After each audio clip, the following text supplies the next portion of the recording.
Bienvenidos una vez más a su podcast Lo Bello de Ser Enfermero. Soy su anfitrión Giovanni, con gusto los saludo. Vamos a comenzar con todo el contenido, información y capacitación.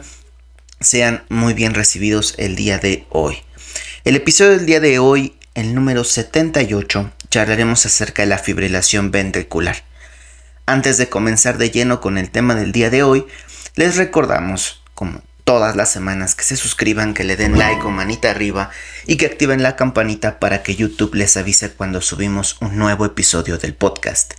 Vayan a seguirnos a Instagram, Facebook, TikTok y Twitter, donde pueden encontrar más contenido de Lo Bello de Ser Enfermero y enterarse de nuestras diferentes secciones y por supuesto también de los webinars que ofrecemos mensualmente.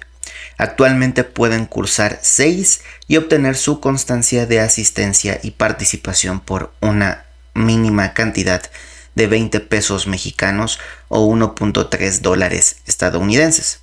Asimismo, si requieres una constancia por escuchar el podcast correspondiente de la semana o alguno que haya pasado, encontrarás un link especial en la descripción de este video y de este capítulo, donde te puedes registrar y colocar el número de episodio del cual requieres la constancia. Esta tendrá un valor curricular y un costo mínimo de 15 pesos mexicanos o equivalente a $1 estadounidense. Para más información y dudas, los esperamos en nuestras redes sociales.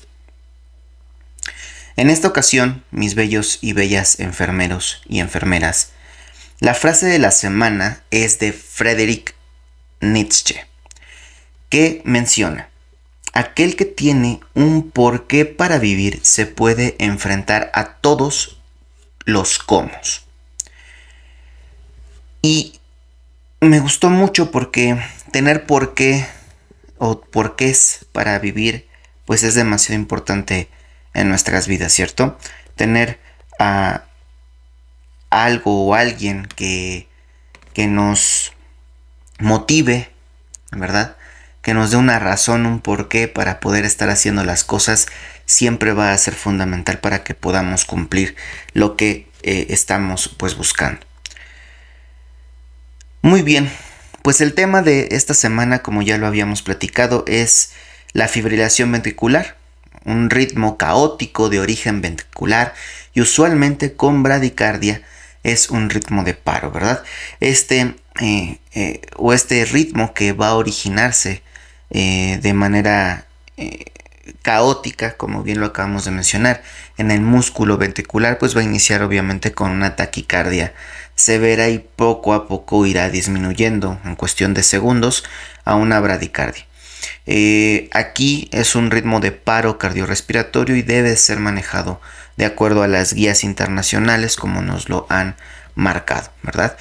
Este ritmo tiene una frecuencia aproximadamente entre 300 y 500 veces por minuto una contracción ventricular, o lo que simula una contracción ventricular, que es descoordinada, desincronizada y caótica. De nuevo, es una palabra muy clave para este ritmo. No hay ondas P, no hay intervalo PR, no hay intervalo RR, no hay intervalo QT.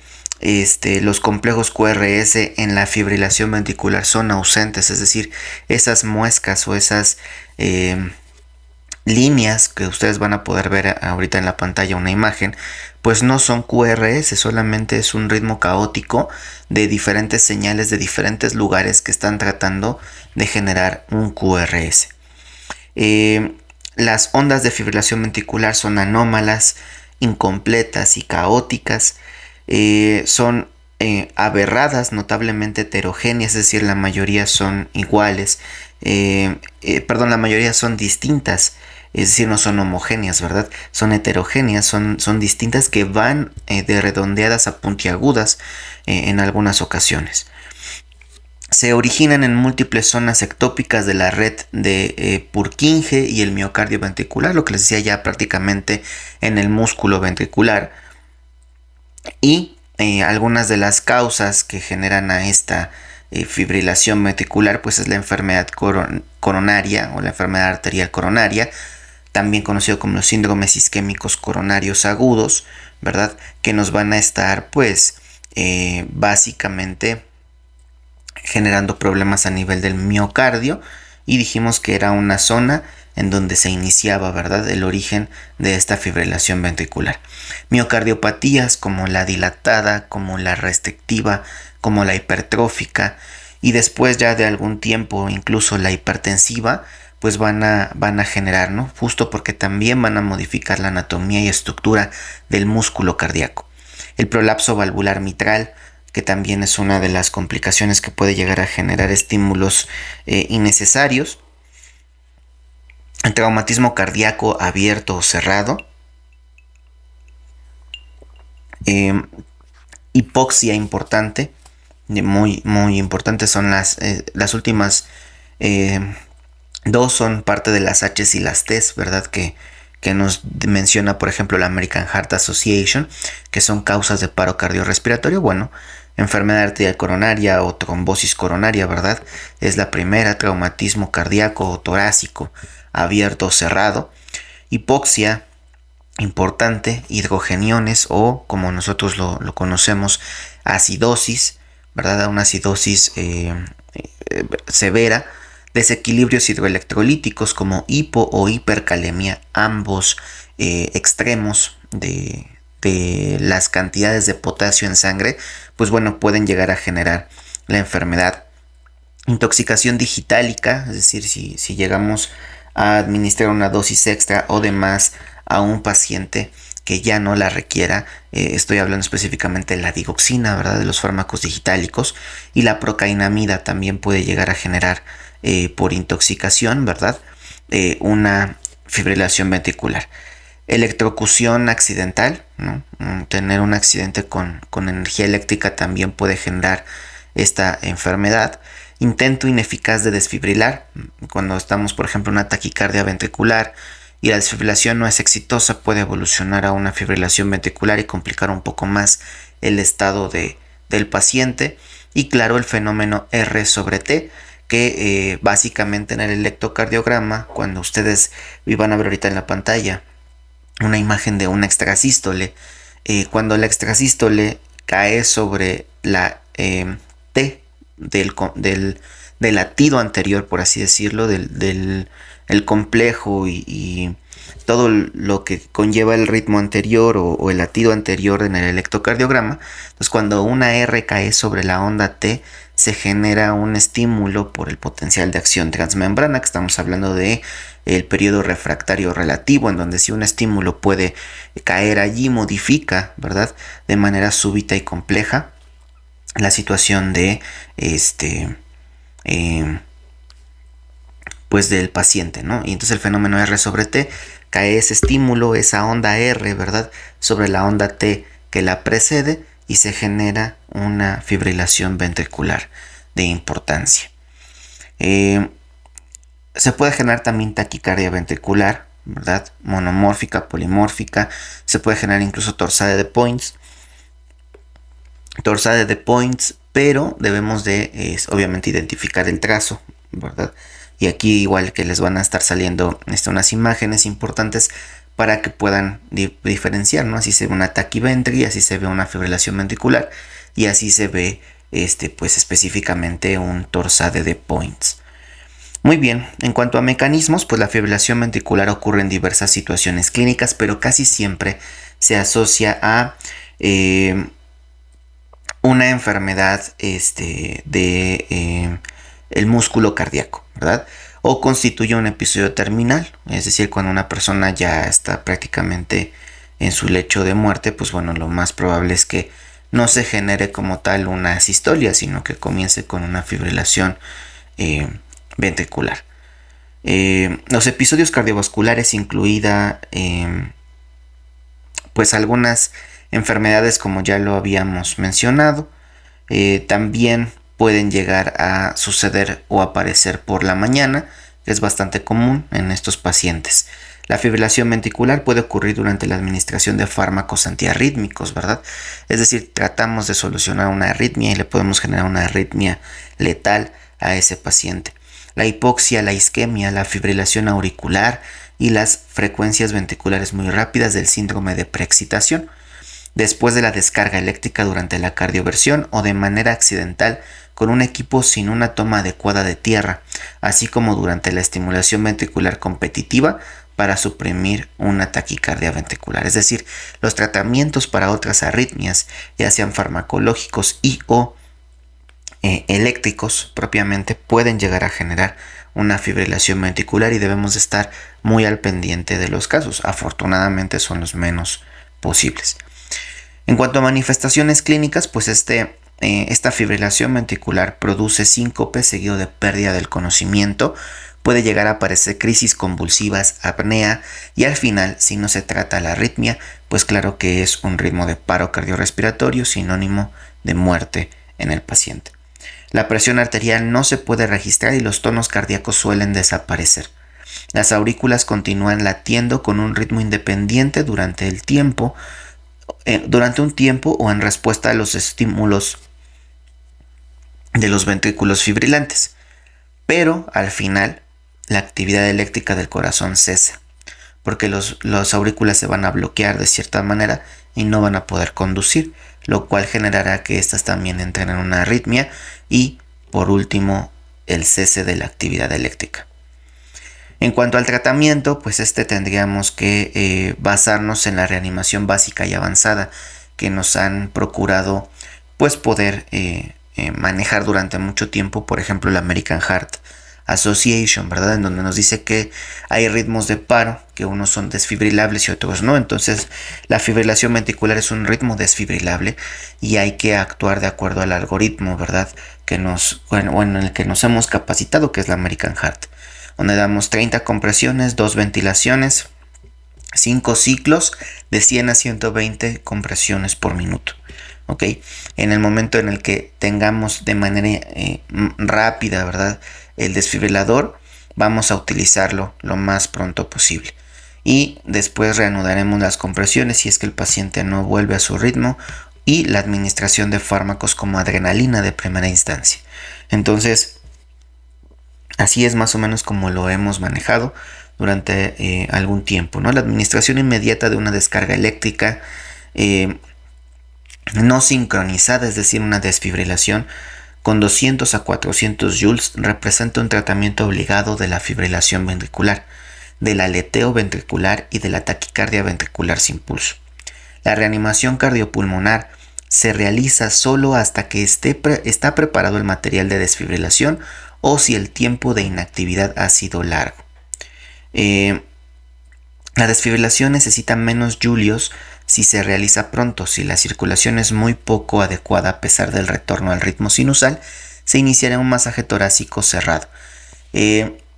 Recordar, ¿verdad? Que este es un muy buen libro de cardiología, pero recordar que, bueno, por las traducciones podemos identificar términos que no son correctos. Entonces, recordar, no existe el término masaje cardíaco cerrado, son compresiones. Y las compresiones se deben realizar lo más pronto posible, incluso antes, ¿verdad? Aunque le demos un solo ciclo de 30 compresiones antes de que llegue el desfibrilador, sería como lo ideal. Y es lo que nos recomienda actualmente la American Heart Association. El empleo de anestesia durante la descarga eléctrica depende del estado del paciente. Y por lo general no se precisa, es decir, el paciente que ya dijimos que va a estar inconsciente, que no va a tener un dominio, pues no nos vamos a esperar todavía a ponerle una anestesia, ¿verdad? Porque podemos complicar la vía respiratoria. Entonces usualmente no la utilizamos y se da el choque directo. Tras convertir la arritmia a ritmo normal, que esperemos que así sea, es fundamental monitorizar continuamente el ritmo e instituir medidas para evitar la recidiva, es decir, que se vuelva a repetir constantemente. La acidosis metabólica sigue rápidamente al colapso cardiovascular por todo el proceso de hipoxia, ¿verdad?, que se está generando, y la respiración anaerobia que genera liberación excesiva de lactato, y por lo tanto, pues bueno, el ácido láctico genera pues una acidosis, ¿verdad?, láctica en general en nuestro cuerpo metabólico, ¿no? Si la arritmia se corta en 30 a 60 segundos, no sobreviene una acidosis importante y la podemos controlar solamente hidratando adecuadamente al paciente. Pero si no, pues bueno, tendremos que buscar la forma de poder liberar hidrogeniones, ¿verdad?, de nuestro paciente.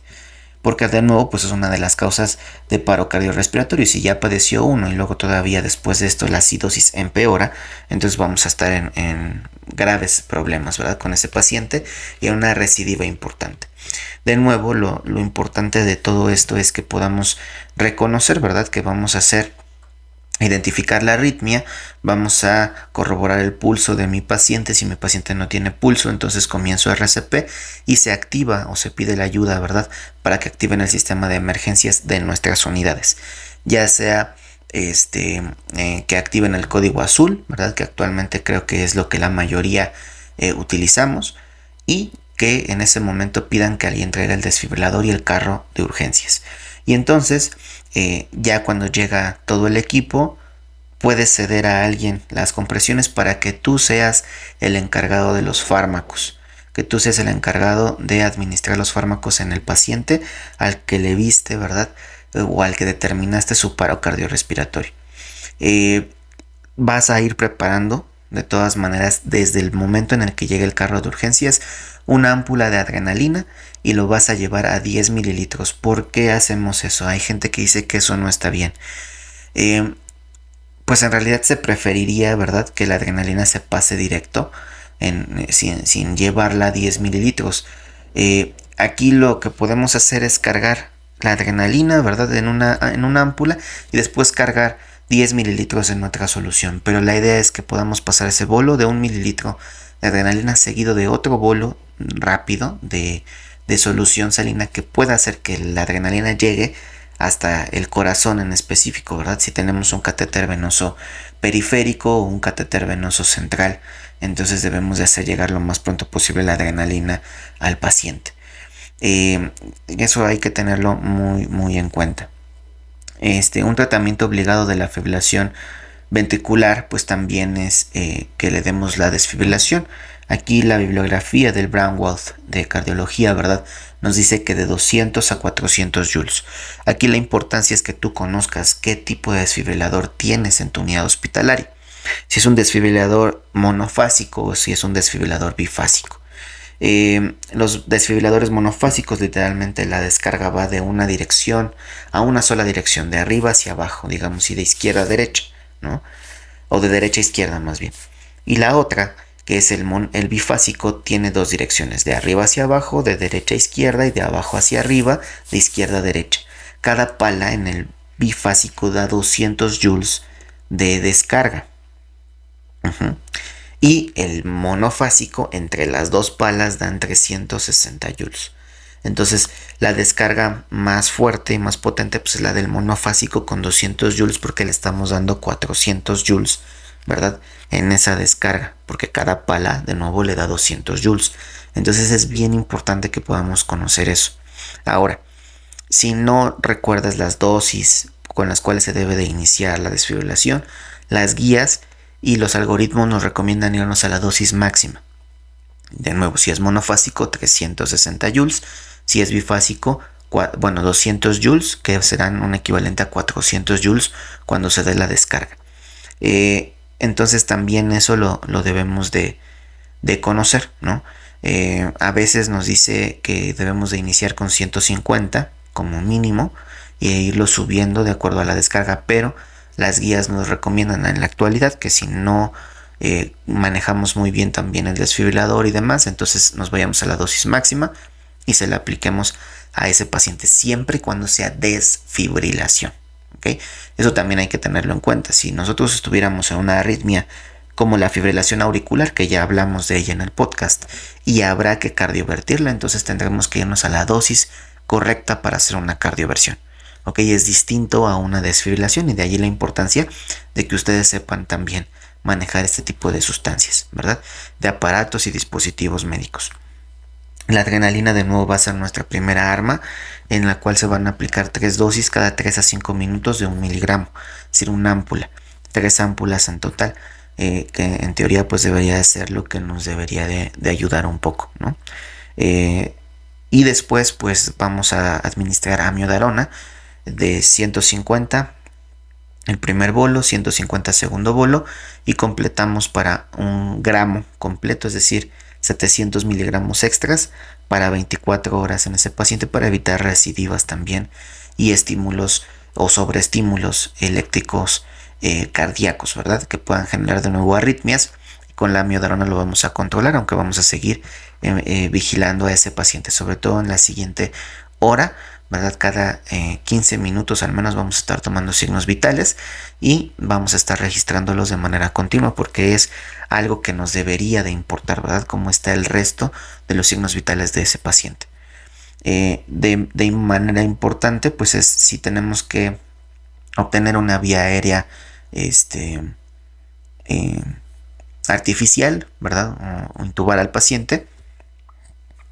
Entonces también buscar la extubación lo más pronto posible para evitar complicaciones asociadas a la atención de la salud. Y solamente con eso vamos a poder revertir la fibrilación ventricular, un ritmo letal, de nuevo, caótico, ¿verdad? Y que es considerado un ritmo de paro cardiorrespiratorio. Es urgente, no es urgencia, más bien es emergencia. Eso es una emergencia para con un paciente.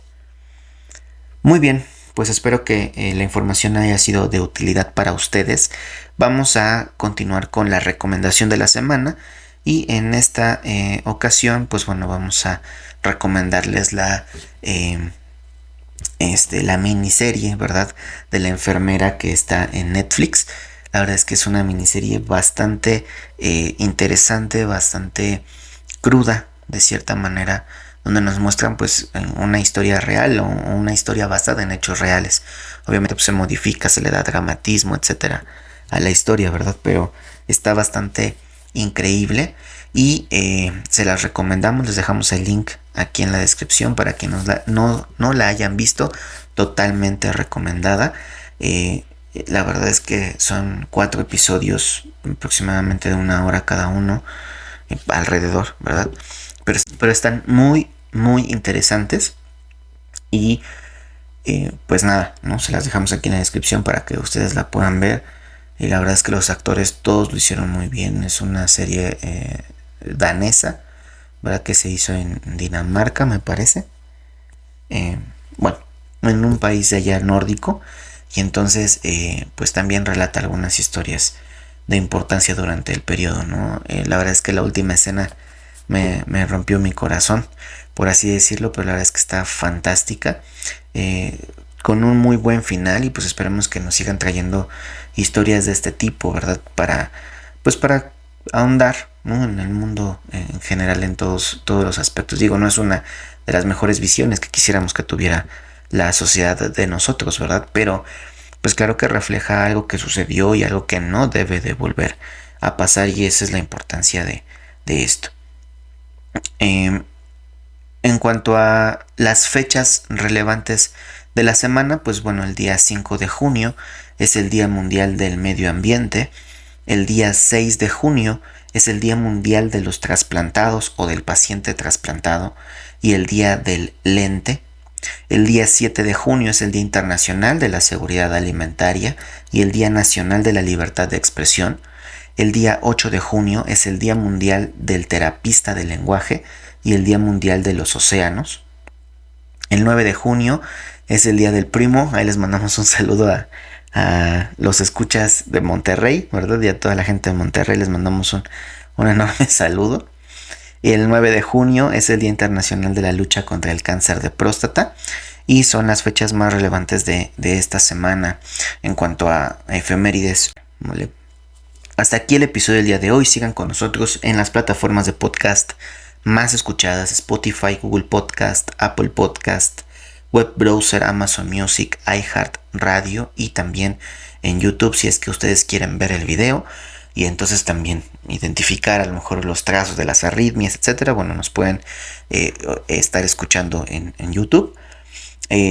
Si quieren que se hable de un tema en específico, ya sea por YouTube, por TikTok, o que hagamos unos flashcards de importancia, ¿verdad? Entonces nos pueden mandar mensajes a redes sociales. Lo más pronto posible les estaremos aportando con información. Estamos para servirles y para poderles aclarar algunas dudas, claro, siempre y cuando podamos hacerlo, ¿verdad? También somos muy conscientes de que si no podemos o no sabemos, los vamos a tratar de redirigir con las personas a quienes deben de acercarse para los trámites. El siguiente episodio, el número 78, el número 79, ya será el número 79. Qué rápido, ¿verdad? Se pasa el tiempo. El número 79 de los episodios es el que sigue. Y vamos a estar hablando de la enfermería del neonato.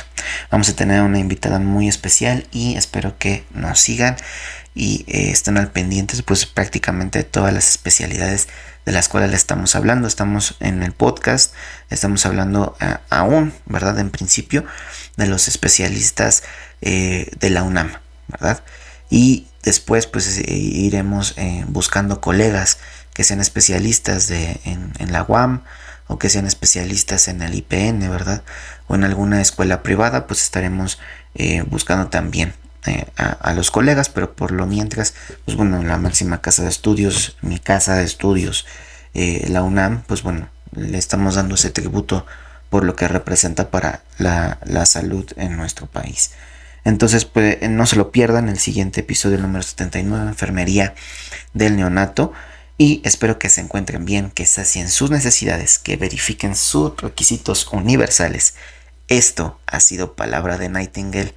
Nos escuchamos el próximo martes con más del mundo enfermero. Gracias y hasta la próxima. Bye.